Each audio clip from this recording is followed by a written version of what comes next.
Bueno chicos, sean bienvenidos.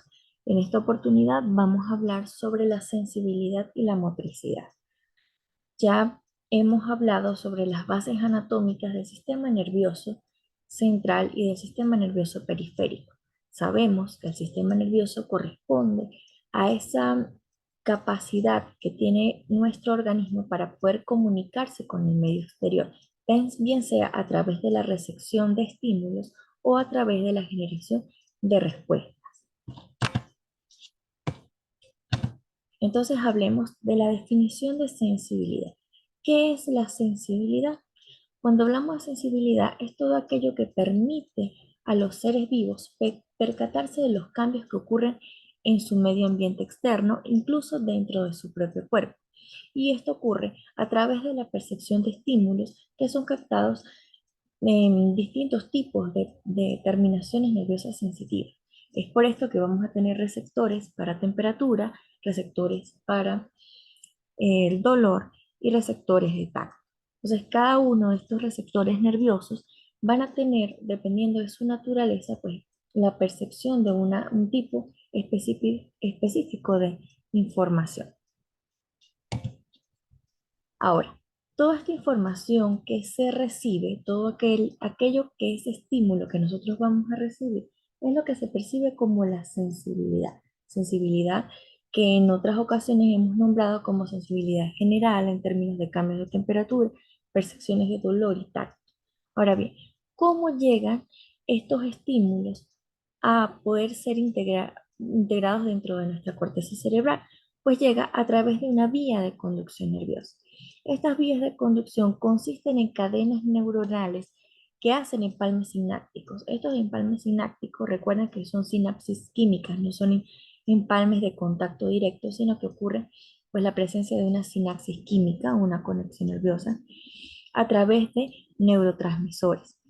Estos empalmes van haciendo escala en diversos sitios para poder llegar hasta la corteza cerebral. Es allí donde decimos o hablamos de estaciones en donde se van modificando, se pueden ir modificando estos estímulos hasta llegar pues hasta la corteza. Es básicamente esto. Tenemos la percepción de un estímulo a través de una terminación nerviosa o un receptor específico. Esa información pasa a través de esa neurona receptora a otra neurona que puede ser una neurona comunicante con una vía aún superior. Es como si tuviéramos una red de cablecitos que van llevando la electricidad de un punto a otro. Lo importante es que este estímulo que se está recibiendo pueda llegar a ser interpretado, en el caso de la sensibilidad general, que pueda llegar a ser interpretado en la corteza para poder discriminar si ese estímulo proviene del medio exterior o de incluso de nuestro propio cuerpo. Entonces vamos a clasificar la sensibilidad y tenemos una sensibilidad que es exteroceptiva. Esta sensibilidad es toda aquella que proviene del medio exterior, como su nombre lo indica. Vamos a tener una sensibilidad general y una sensorialidad. Recuerden en clase que repetíamos muchas veces que una cosa es lo sensorial y otra cosa es la sensibilidad general. También tenemos otro tipo de sensibilidad, que es la sensibilidad interoceptiva o viseroceptiva. Como su nombre lo indica, es de lo que podemos percibir o percatar que sucede en nuestro propio cuerpo. Y cuando hablamos de la sensibilidad propioceptiva, nos referimos a la capacidad de saber dónde están las posiciones de nuestro cuerpo. Esto tiene más que ver con el hecho del movimiento. Entonces, esta percepción propioceptiva puede ser consciente y también inconsciente. ¿Qué es consciente? Saber en qué lugar ubico mis manos, dónde están mis pies, mis piernas, dónde está o hacia qué dirección mira mi cabeza. Lo inconsciente que es todo aquello que no es coordinable por nosotros, pero que aún así sucede. Por ejemplo, el mantenimiento del tono muscular, la coordinación de un movimiento voluntario. Entonces, decíamos que la sensibilidad exteroceptiva correspondía a dos tipos. lo sensorial y lo general. Lo sensorial corresponde a todo aquello que es un poco más complejo y que requiere de la presencia de pares craneales especializados. Acá tenemos, por ejemplo, la visión, cuyos receptores son fotorreceptores, que son los conos y los bastones que se encuentran en la retina. Son los encargados de la percepción de la luz para que pueda ser transformada en imágenes para nosotros. Tenemos también la olfacción a través de las células de Schultz, son las que se encargan de transformar los estímulos químicos en una percepción de olores. El gusto se carga a través de los botones gustativos que vienen a hacerse entonces sus receptores de transformar los estímulos químicos en, en sensaciones interpretadas para nosotros como ácidos, dulces, amargos y demás. Y en el caso del oído, la percepción del sonido ocurre a través del órgano de corte, que se encarga entonces de interpretar las sensaciones vibratorias que llegan a nosotros a través de la membrana del tímpano y la cadena de huesecillos. Cuando hablábamos de la sensibilidad general, nos referíamos al tacto. Recuerden, al tacto, a las sensaciones de presión, de dolor y los cambios de temperatura, la percepción del frío y del calor. En el caso del tacto, el tacto lo podemos determinar o diferenciar en dos. El tacto superficial, que es protopático, y el tacto discriminativo, que es una sensibilidad epicrítica. Cuando hablamos de lo superficial o lo protopático, nos referimos a aquel tipo de tacto que es mucho menos especializado, que a pesar de sentir que nos están tocando, por ejemplo, no podemos determinar si la superficie con la que estamos en contacto puede ser lisa, rugosa o qué características tenga. En el caso de del tacto discriminativo o la sensibilidad epicrítica, sí, es lo que ocurre si colocamos o cerramos los ojos y con el pulpejo de de los dedos podemos identificar la textura de una moneda, por ejemplo. Esto corresponderá entonces a una sensibilidad discriminativa. Cuando hablábamos de la sensibilidad interoceptiva o visceroceptiva, como su nombre lo indica, va hacia el interior. Es la sensibilidad que puede ser percibida o que es transmitida a partir de nuestras propias vísceras. Es decir, nos permite determinar si existe algún tipo de cambio dentro de nuestro cuerpo. Estos cambios pudieran ser, por ejemplo, la reflexión y la vacuidad, es decir, cuando nos sentimos llenos. El cambio de presión arterial también puede ser percibido por nosotros. Percibimos zumbido en los oídos, dolor de cabeza, percibimos cambios en nuestro cuerpo que nos indican que hay una presión arterial exagerada. Cambios en la glicemia también los podemos percibir cuando sentimos los bajones de azúcar, que comúnmente llamamos. También aparece la percepción de la distensión, incluso de la isquemia, es decir, cuando está interrumpido nuestro flujo circulatorio sanguíneo. Entonces, vamos a hablar un poco de la propiocepción, que es el tercer renglón dentro de la sensibilidad. En el caso de la propiocepción, dijimos que podía ser consciente o inconsciente y que tenía que ver con la percepción de movimiento de la posición de nuestras estructuras corporales. En el caso de que sea consciente, vamos a tener tres tipos de discriminación que corresponderían a la batiestesia, que es el conocimiento de las posiciones de los segmentos corporales. Es decir, a través de la batiestesia yo puedo saber si tengo un brazo elevado o si tengo mi pierna inclinada, por ejemplo.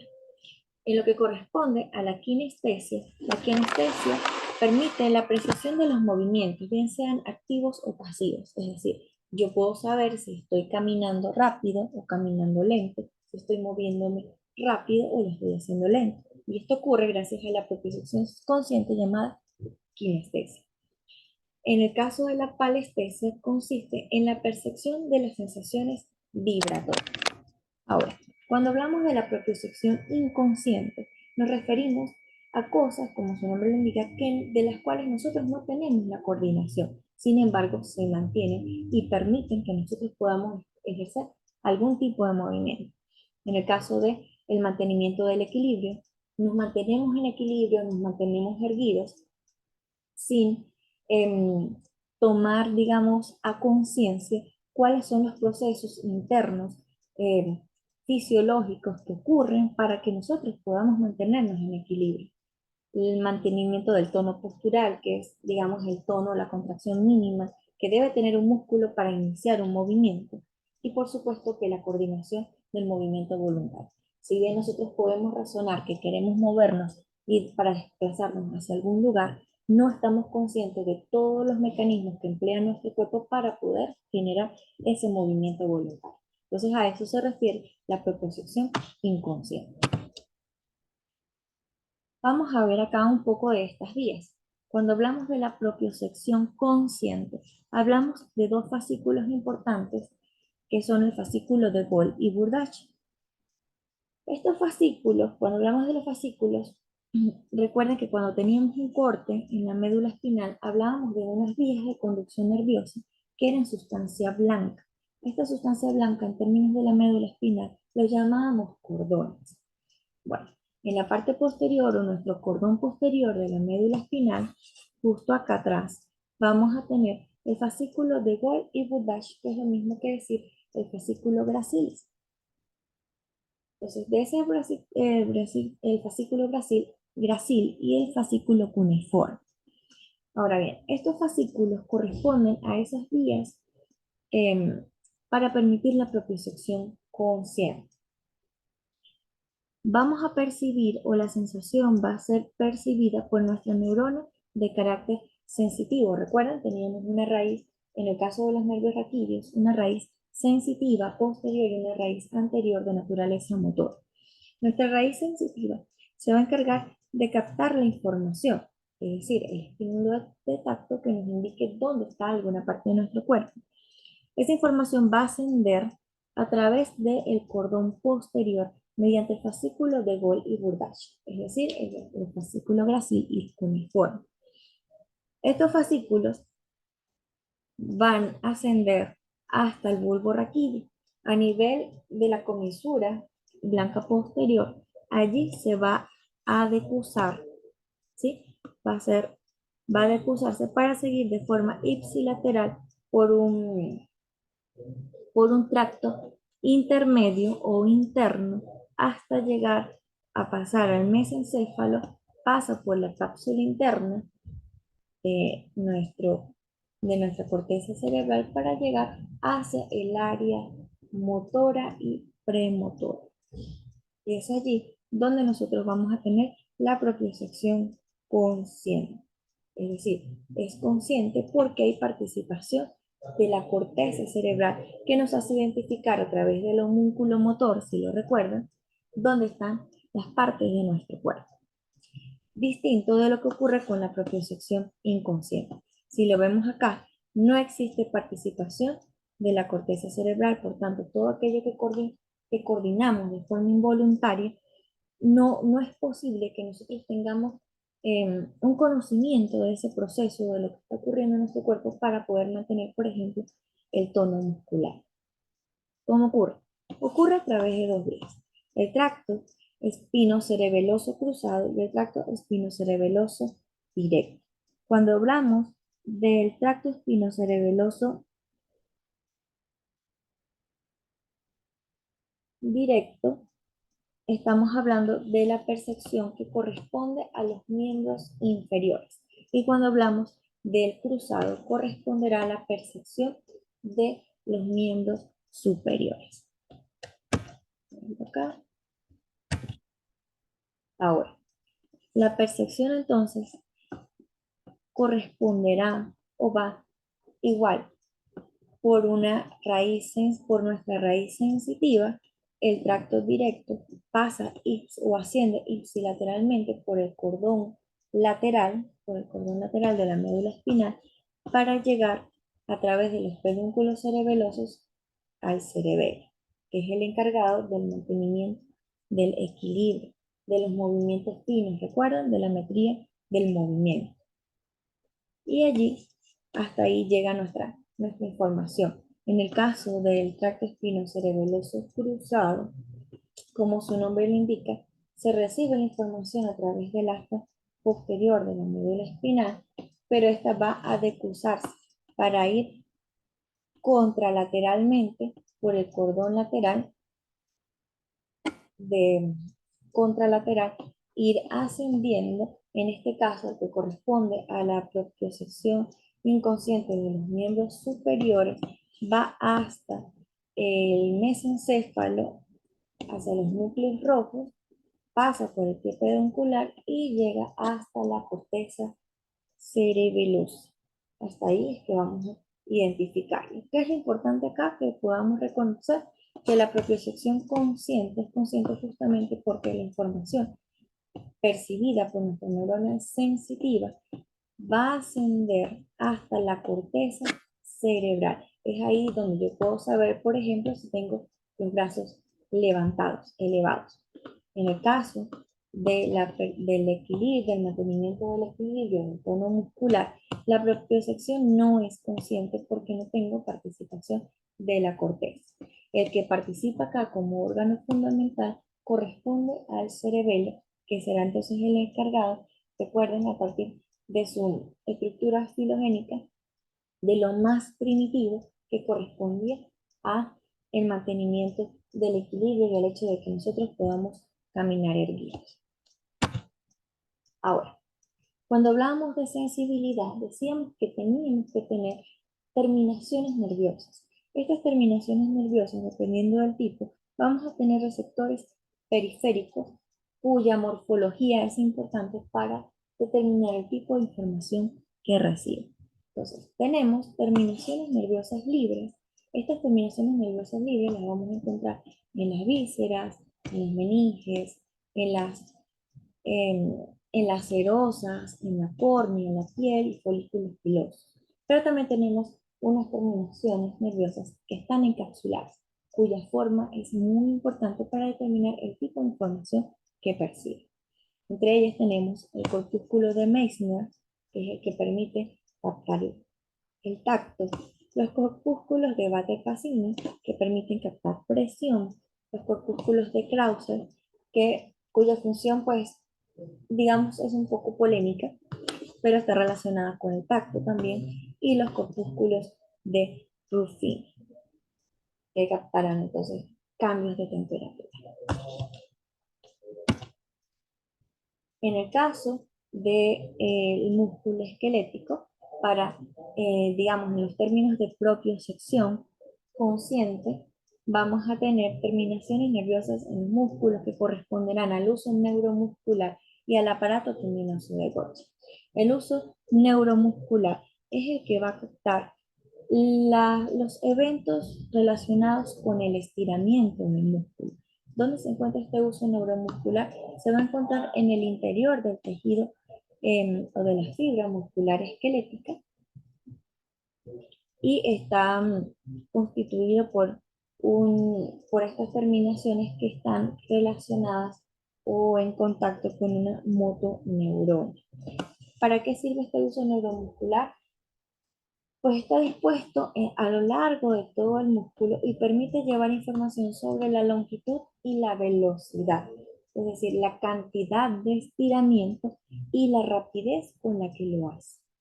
En el caso del aparato tendinoso de Golgi, lo vamos a encontrar justamente en los tendones, es decir, al inicio y al final, en las inserciones proximales y distales de los músculos. ¿Para qué? Para transmitir información sobre la velocidad del cambio y la tensión que reciben estos tendones.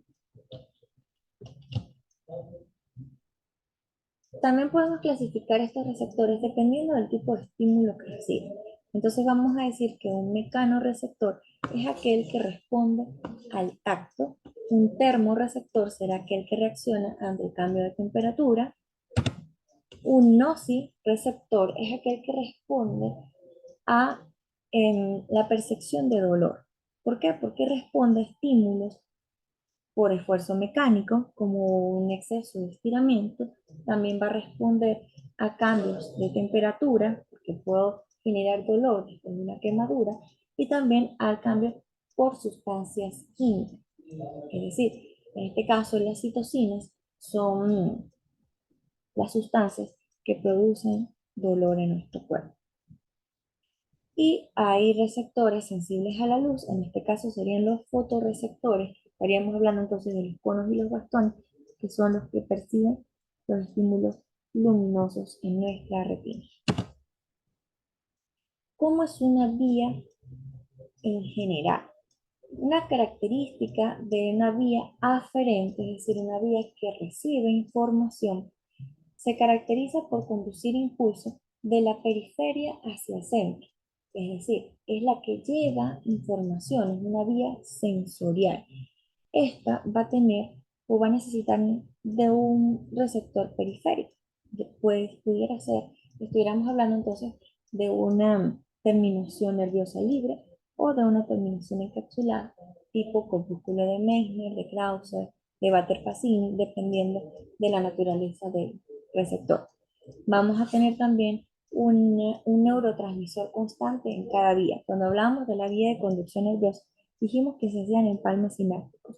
Bueno, estos empalmes sinápticos van a hacer básicamente este proceso de comunicación química mediante los neurotransmisores, que son los mismos en las vías, no son variables. Y pues vamos a tener una fórmula general para localizar desde el punto de vista anatómico las neuronas hasta que llega a hacerse nuestro estímulo, nuestra vía aferente o sensorial consciente cuando llegamos a la cortical.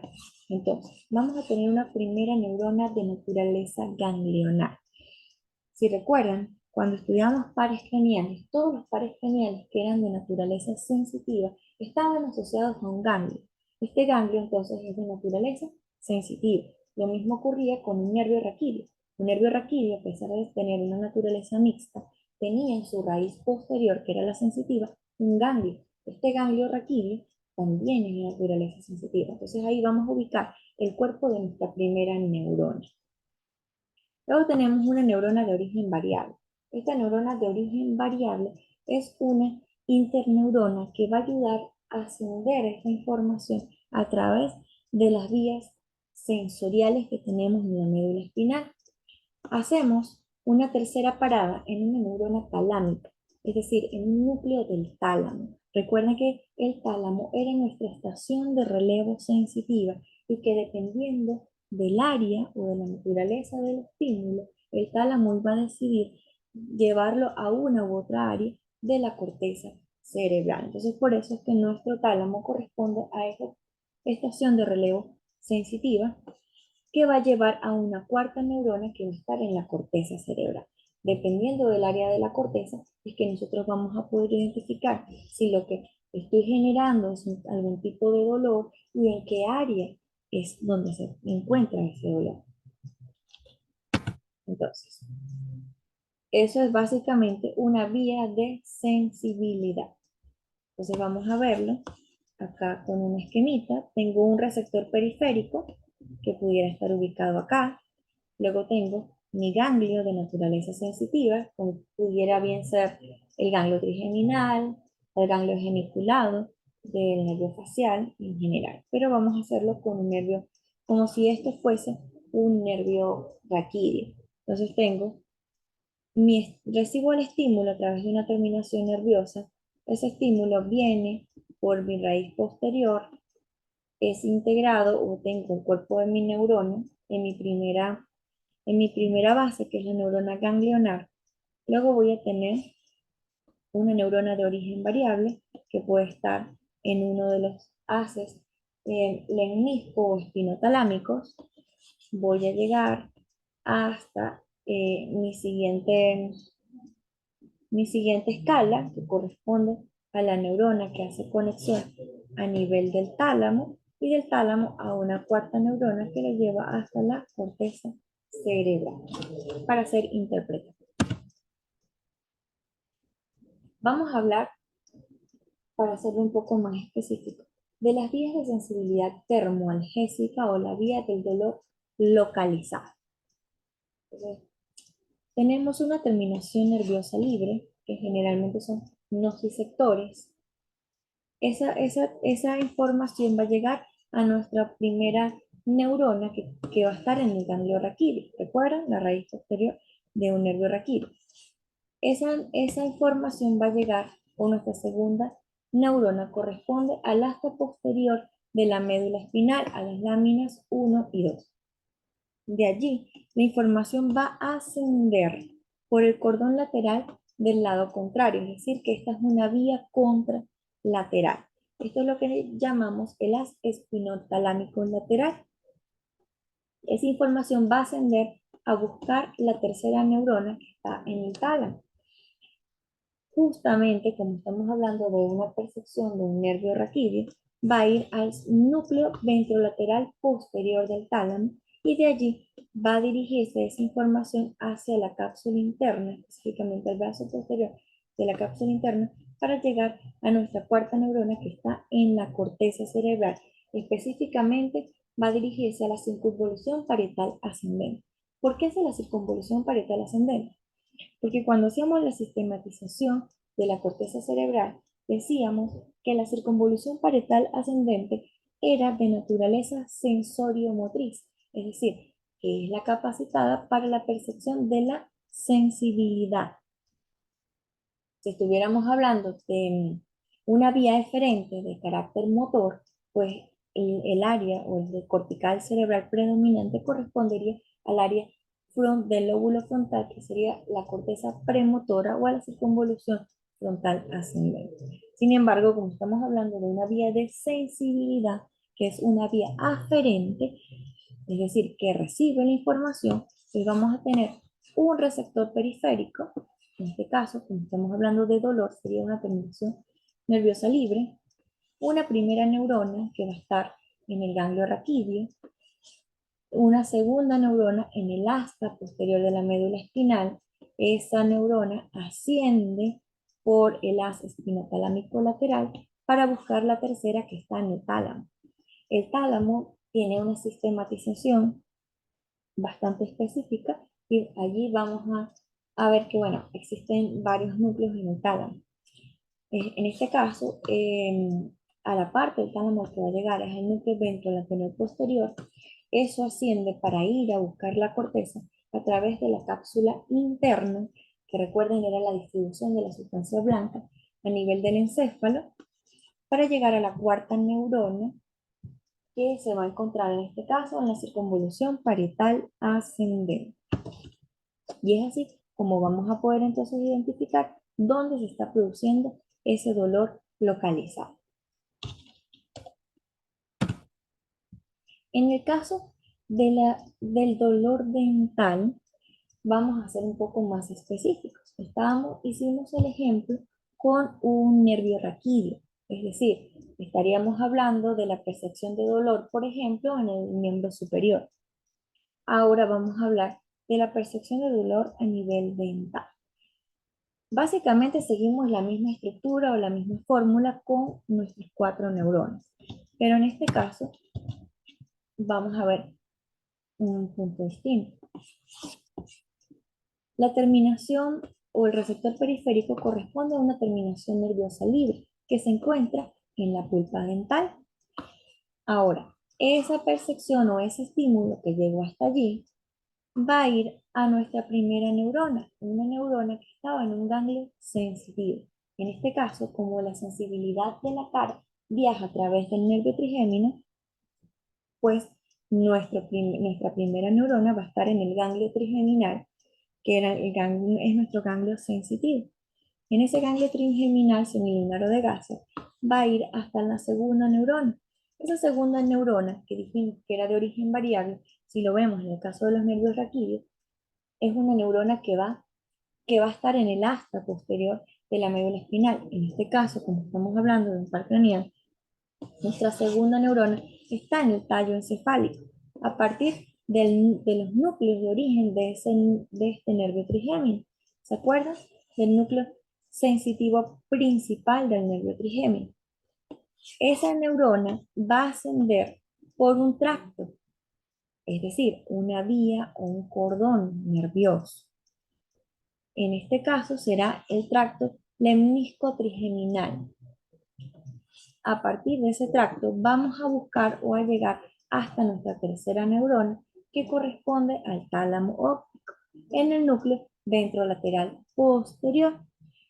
Va a dirigirse o ascender a través de la cápsula interna para llegar a nuestra cuarta neurona, que es en la circunvolución parietal ascendente. ¿A qué parte de la circunvolución ascendente? Si queremos ser un poco más específicos, al pie de la circunvolución parietal ascendente. ¿Sí? Entonces, ¿cuál es la diferencia? Tenemos la misma fórmula, un receptor periférico y cuatro neuronas. Una neurona a nivel ganglionar, otra neurona en origen variable, una neurona que siempre va a estar en el tálamo y otra que siempre va a tener la interpretación en la corteza. ¿En qué variamos? Cuando estamos hablando de un nervio raquídeo, la percepción va a estar entonces en el ganglio raquídeo. En este caso, como estamos hablando de la percepción de la cara, porque lo estamos haciendo con un dolor a nivel dental, estamos hablando de la información que viaja con el nervio trigémino. Nuestra segunda neurona de origen variable ya no va a estar en la médula espinal, porque no es un nervio raquídeo. Acá va a estar en el núcleo de origen real de este par craneal.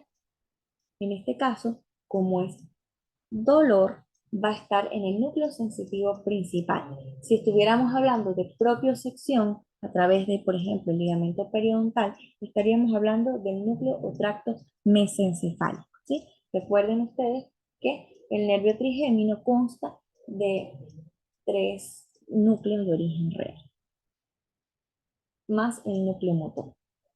Entonces, asciende por el tracto lemnisco trigeminal dorsal o lemnisco trigeminal para llegar a la tercera neurona en el tálamo. Asciende por la cápsula interna, esto sí ya es común con los nervios raquídeos y con los pares craneales, para llegar a la cuarta neurona que se encuentra en la corteza cerebral.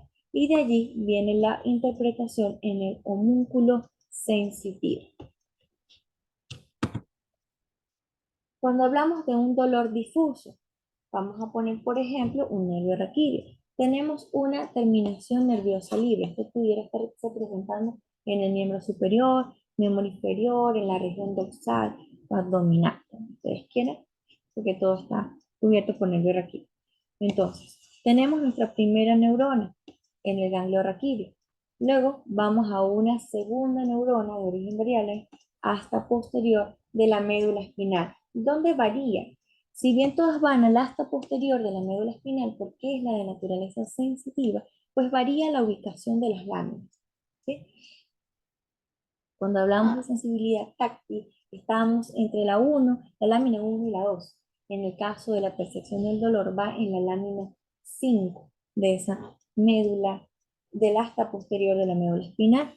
Luego asciende por el cordón lateral del lado contrario, es decir, que es una vía contralateral, pasa al tallo encefálico hacia la formación reticular, va a dirigirse hacia el hipotálamo. Acá tenemos una, una escala nueva dentro de nuestra vía de sensibilidad, va hacia el hipotálamo y desde el hipotálamo llega a nuestra tercera neurona que corresponde al núcleo anteriores e inespecíficos del tálamo óptico para luego llegar a la cuarta circunvolución, a la cuarta neurona que corresponde a la circunvolución parietal ascendente. Bien, si hablamos de cómo explorar la sensibilidad, vamos a tener varios métodos. Recuerda que tenemos un método clínico para nosotros poder determinar la presencia de signos en un paciente, ¿sí? Esto es cuando, digamos, estamos hablando de semiología como tal. Entonces, tenemos algunas técnicas para explorar los distintos tipos de sensibilidad. Entonces, vamos a considerar dos cosas, la sensibilidad subjetiva y la sensibilidad objetiva.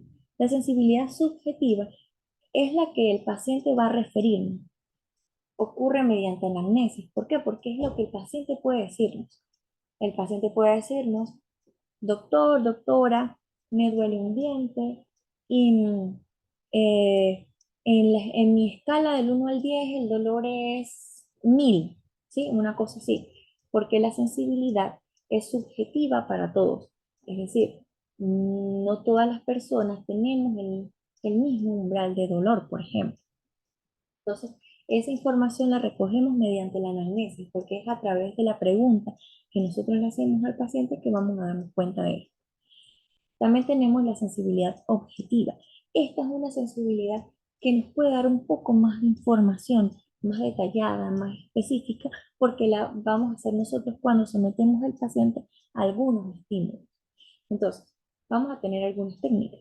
Si quiero determinar sensibilidad objetiva, pero de carácter superficial, es decir, táctil, vamos a determinar la percepción táctil térmica, es decir, un cambio, y la percepción dolorosa. Es decir, yo puedo inducir en el paciente el tacto, porque puedo tocarlo, puedo inducir un cambio de temperatura, acercar algo que esté frío o algo que esté caliente, y también puedo inducir dolor, por ejemplo, mediante un pinchazo. Si yo quiero conocer una sensibilidad profunda, vamos a tener la percepción de la varestesia, la palestesia, la batestesia, que ya decíamos que era la percepción del, o el conocimiento de dónde estaban nuestras partes corporales, y tenemos la percepción de la sensibilidad dolorosa profunda. Es decir, con esta sensibilidad profunda nosotros vamos a conocer las sensaciones vibratorias, dónde están las posiciones de nuestro cuerpo, y la sensibilidad dolorosa profunda. Cuando hablamos de la estereognosia, corresponde a un tipo de combinación, en la que podemos determinar es la combinación de la sensibilidad superficial con la sensibilidad profunda, y también vamos a identificar la presencia de la sensibilidad visceral.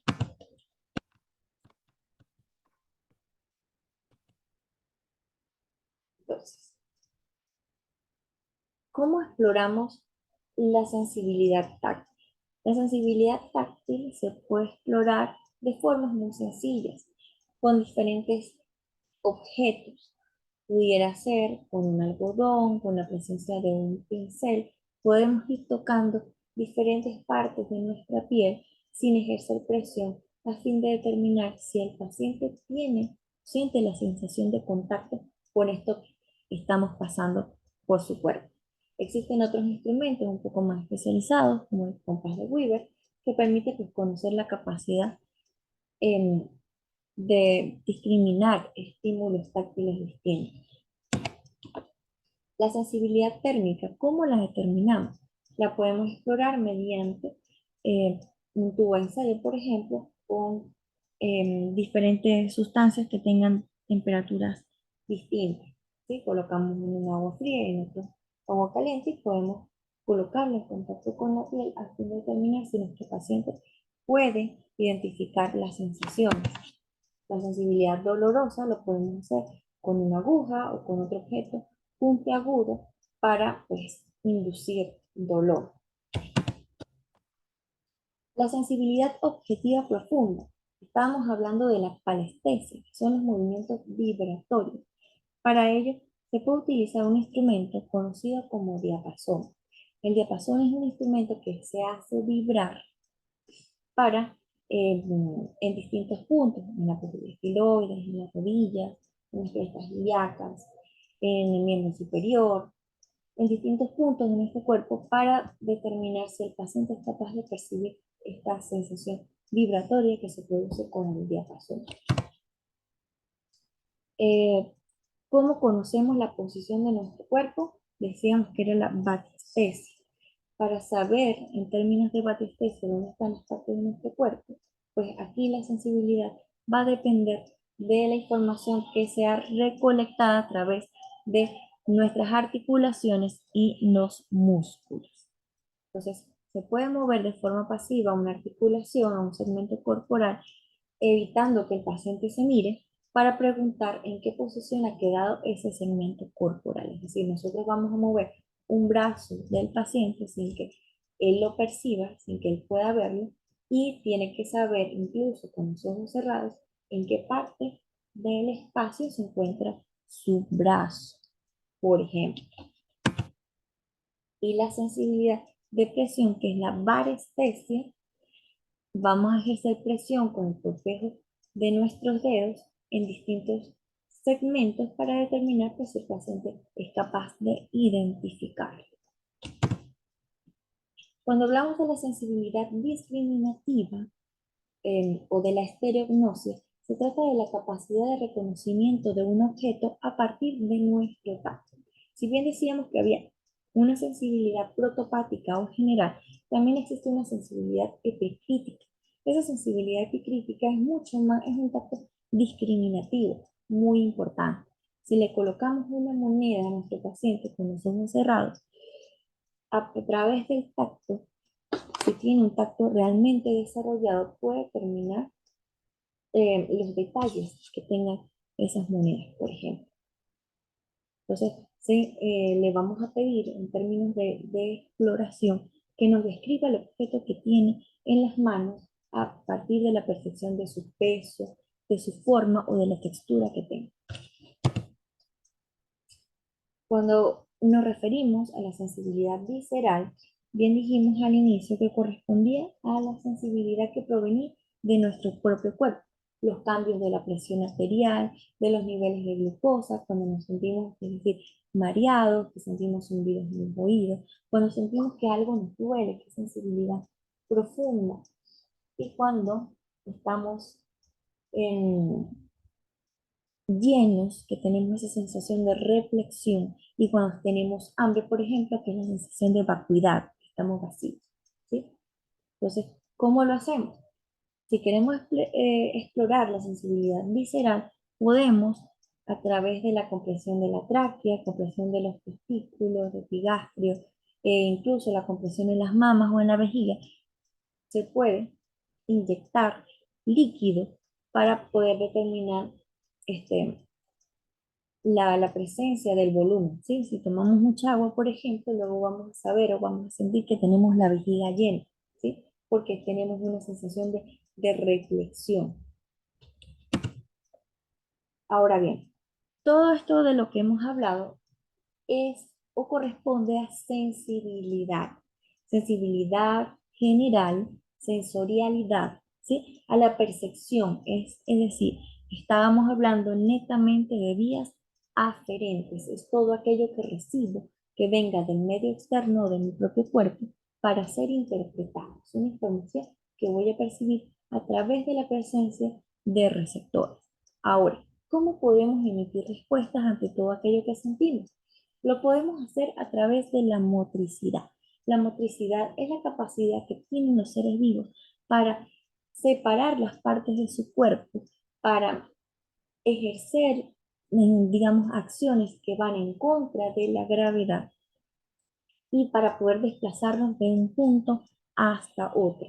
Todo esto ocurre gracias a las contracciones musculares. Entonces vamos a hablar acá también de unas contracciones que son voluntarias a través del músculo estriado esquelético y también vamos a hablar de percepciones que son inconscientes, como lo que les comentaba de la percepción del equilibrio, el mantenimiento del equilibrio o del tono muscular.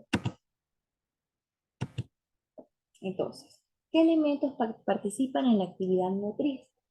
En la actividad motriz van a participar neuronas motoras. Estas neuronas motoras que se encuentran en la corteza cerebral cuando hablamos de la motricidad consciente, es decir, cuando yo decido que voy a mover una parte de mi cuerpo, estas neuronas motoras son neuronas de forma piramidal, son neuronas piramidales que se encuentran en la quinta capa de esa corteza cerebral.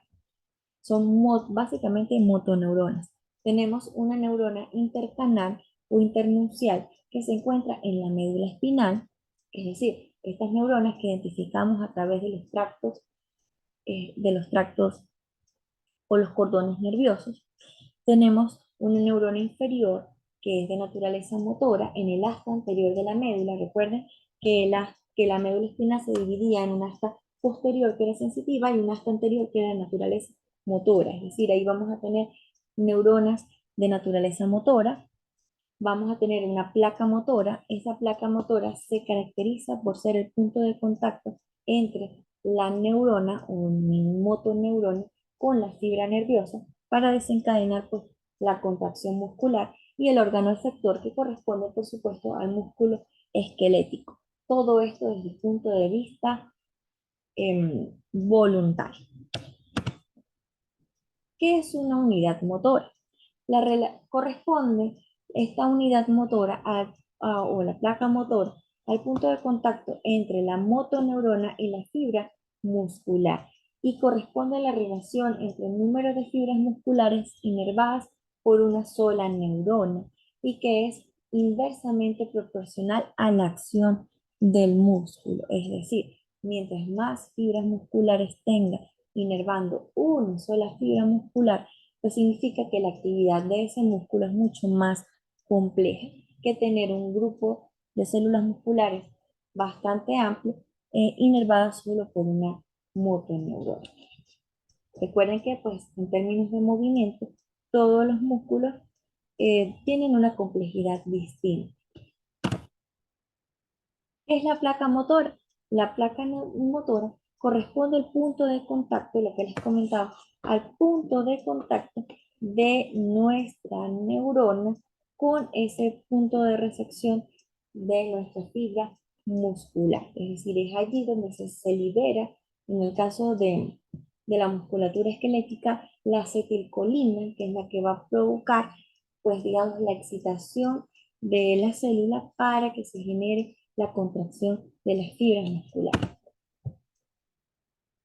Vamos a hablar del inconsciente ahora. El mantenimiento del tono muscular, que dijimos que no se hace consciente porque no llegaba a la corteza, sino que depende de vías cerebelosas. ¿A qué se refiere el tono muscular? Corresponde a una contracción mínima que es necesaria para que el músculo pueda iniciar un movimiento, ¿sí? Siempre tenemos tono muscular. Es cuando, por ejemplo, los músculos de la porción posterior del cuello se encuentran en una contracción tónica, es decir, no es una contracción forzada, pero es para mantener la posición de la cabeza erguida, ¿sí? Eso es el mantenimiento del tono muscular, en el caso de eso, pues, a este nivel de cervical. Se caracteriza el tono muscular por ser un reflejo espinal. Tiene un sustrato morfofuncional en el arco reflejo miotático. Este reflejo miotático es un reflejo un poco más complejo que el arco reflejo simple que estudiamos en clases posteriores cuando vimos nervio raquídeo, ya que este arco pues es un arco cuya sensibilidad que se percibe es en la cantidad de estiramiento de una fibra muscular. Acá vamos a tener un sistema de retroalimentación entre el tono muscular, la médula espinal y el cerebro, para que se puedan realizar los ajustes necesarios, ¿sí? Que podemos saber cuando estamos haciendo una contracción muscular exagerada. ¿Cómo es un arco reflejo miotático? Si bien el mantenimiento del tono muscular depende de este reflejo miotático, pues vamos a estudiarlo. ¿Cómo era un arco reflejo? Cuando hablamos de un arco reflejo simple, teníamos un receptor periférico, teníamos una neurona sensitiva, teníamos una interneurona y una neurona efectora a través que salía a partir del asta anterior de la médula espinal para ejercer pues, la función. En este caso, el arco de estiramiento muscular o el arco miotático corresponde o lleva la información que está en relación al estiramiento constante de un músculo, ¿sí? Entonces, para ello tenemos un receptor periférico. Ese receptor periférico corresponderá entonces al uso neuromuscular y al aparato tendinoso de Golgi, que son los receptores musculares. Vamos a tener una vía aferente, en este caso, vamos a tener una vía aferente que va por nuestra vía sensitiva a un ganglio de naturaleza sensitiva y luego vamos a tener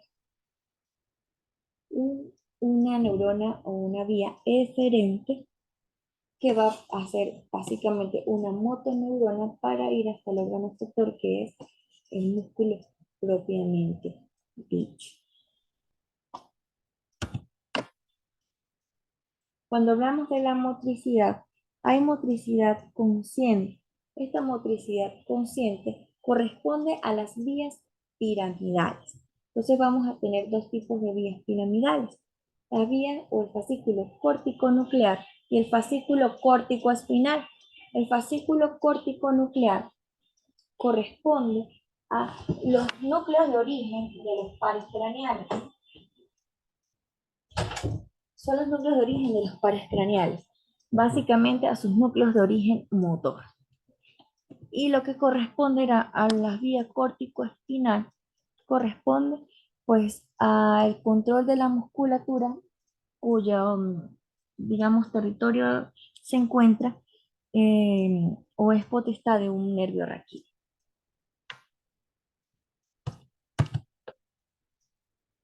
Ahora, en el caso del tronco, la vía córtico, el fascículo córtico espinal, es decir, esta es la vía que está en relación a un nervio raquídeo.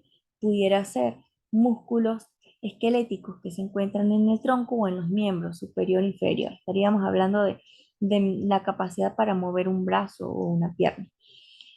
¿Cómo viene esta vía? Esta es una vía descendente, porque ya hablamos de todas las vías ascendentes que eran las sensibles o las de sensibilidad general. Ahora vamos a hablar de las vías descendentes, que son las vías aferentes, que son las vías, perdón, eferentes o las vías efectoras. Estas vías son, eh, van desde arriba hacia abajo, son vías. Entonces, ¿cómo va?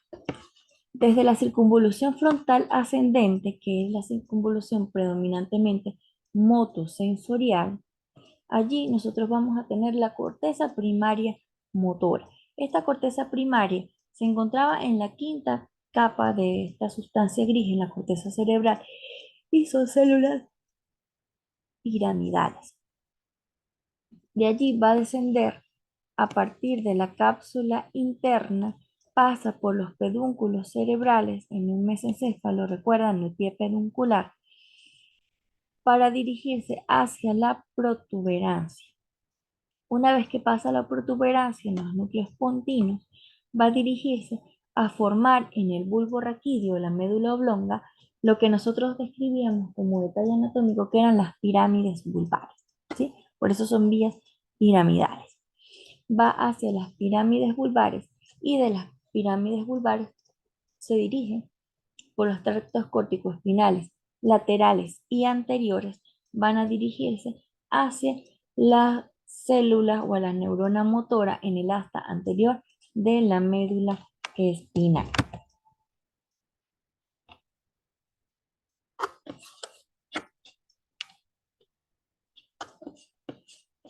Ahora, a nivel de la médula oblonga o del el bulbo raquídeo, existe una decusación. El 90% de las fibras que pasan a través de la decusación piramidal van a tener una vía contralateral, es decir, mi capacidad motora del lado derecho va a estar controlado por mi hemisferio cerebral izquierdo y mi capacidad motora del lado izquierdo está controlada por mi hemisferio cerebral derecho, a excepción de solo una pequeña cantidad de fibras que corresponde a la corticoespinal anterior, porque solo el 10% de las fibras pasa de forma ipsilateral. Si lo ven, acá venimos de forma ipsilateral hasta el asta anterior, que será el tracto corticoespinal anterior, mientras que el tracto corticoespinal lateral es cruzado. Acá lo pueden observar, ¿sí? Se cruza. Es en la decusación piramidal. Esto es básicamente lo mismo. Tenemos una vía piramidal que viene desde la circunvolución frontal ascendente o precentral o prerolándica, también desde el área premotora, pasamos por el brazo de la cápsula interna, que era sustancia blanca, vamos al pie peduncular, a la protuberancia a través de, de la, de la formación reticular, que son núcleos que se encuentran dentro de la protuberancia, vamos a la formación de las pirámides vulvares en el bulbo raquídeo, en la cara anterior del bulbo raquídeo, la médula oblonga, y a partir de allí van a haber algunas fibras, solo el 10% de las fibras llega al tracto córtico-espinal anterior, es decir, en el cordón anterior de la médula espinal, y el 90% de las fibras se decusan, la decusación piramidal, para llegar al tracto córtico-espinal lateral, es decir, en el cordón lateral de la médula espinal. Y de allí la información va a salir a partir del asta anterior de la médula espinal, que es de naturaleza motora. Esa información va a viajar entonces con esa raíz anterior del nervio raquídeo para dirigirse pues a los músculos correspondientes. Y la información va a ser descargada en ese músculo a través del contacto de la neurona o de esa terminación nerviosa de la neurona con la fibra muscular, que es en donde se encuentra entonces la placa motora. ¿Cuáles serán entonces los receptores de estiramiento y del cambio de movimiento dentro de un músculo? Van a ser entonces el aparato tendinoso de Golgi, justamente en las inserciones proximales y distales del músculo, porque es allí donde está en relación con el tendón, y en términos musculares propiamente dicho será el uso neuromuscular.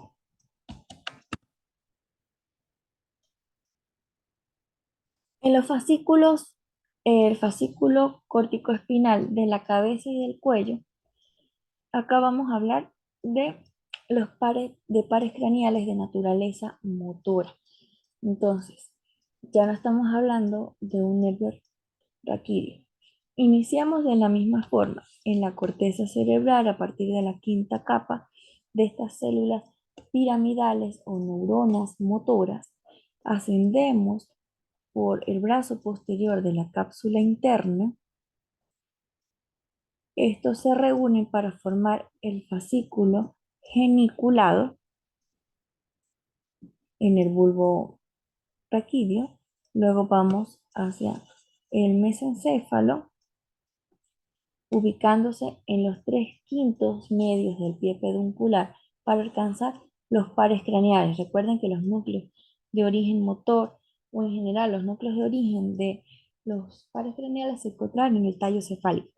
Tallo encefálico, hablamos del mesencéfalo, de la protuberancia y del bulbo raquídeo. Entonces, a nivel del mesencéfalo tenemos los núcleos de origen real del tercero, que es el motor ocular común, y del cuarto, que es el nervio patético. A nivel de la protuberancia vamos a tener los núcleos de origen real del quinto, el núcleo motor del nervio trigémino, del sexto, que es el nervio motor ocular externo, y del séptimo, que será el núcleo motor del nervio facial. Y cuando hablamos de este nervio facial, debemos hacer la salvedad de que él también tiene una decusación. Por eso que es que cuando hablábamos de las lesiones centrales que ocurrían a nivel central, en el caso del nervio facial, teníamos una caída de la comisura, se iba a identificar como la caída de la comisura labial del lado contrario al afectado. Porque recuerden que a nivel de la decusación existen fibras que son ipsilaterales y fibras contralaterales. A nivel del nervio facial existen las fibras que se encuentran de la mitad o del tercio inferior de la cara hacia abajo. Son fibras que van ipsilaterales y que no se entrecruzan. Y para finalizar, pues ya en el bulbo raquídeo vamos a encontrar el núcleo ambiguo, que será el núcleo motor para el nervio vago, para el nervio espinal y para el nervio glosofaríngeo. Entonces lo tenemos acá. Vamos desde la corteza, que es quien va a identificar o que va a hacerlo voluntario. Vamos al mesencéfalo, ahí vamos haciendo la conexión para formar em, la conexión con los núcleos de origen real de los pares craneales que tienen núcleos motores, también en la protuberancia, en el bulbo raquídeo, para, bueno, observar el núcleo que va hasta el par craneal número 11. Esto es básicamente digamos, un sustrato anatómico que ustedes van a ver con muchísimo mayor detalle en fisiología.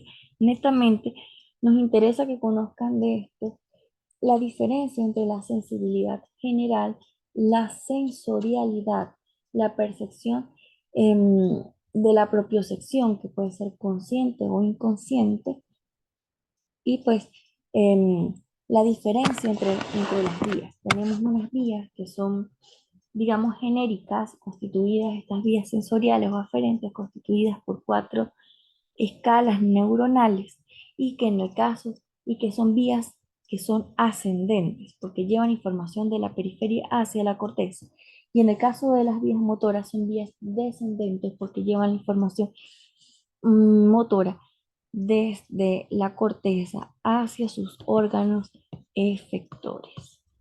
Bueno, con esta clase cerramos entonces el capítulo correspondiente al sistema nervioso dentro de nuestro curso de anatomía. Muchísimas gracias.